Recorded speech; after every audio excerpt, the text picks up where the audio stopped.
नमस्कार, मी Kiran Palkar. Crime diary news channel मध्ये आपले स्वागत आहे. पाहूयात आजच्या ताज्या बातम्या.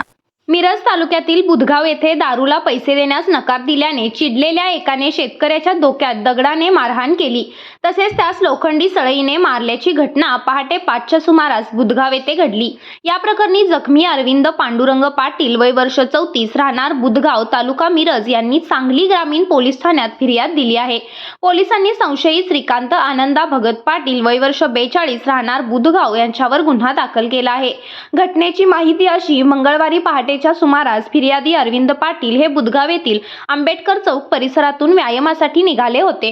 त्यावेळी तेथे संशयित श्रीकांत भगत पाटील आला. त्याने अरविंद याच्याकडे दारू पिण्यासाठी 100 रुपये मागितले. यावेळी अरविंद यांनी त्यास नकार दिला. यामुळे चिडलेल्या संशयित श्रीकांत याने रस्त्यावर पडलेला दगड उचलून त्याने अरविंद याच्या डोक्यात मारहाण केली. तसेच शिवीगाळ करून रस्त्यावर पडलेल्या लोखंडी सळईने त्यांना मारहाण केल्याचे फिर्यादीतून नमूद केले आहे.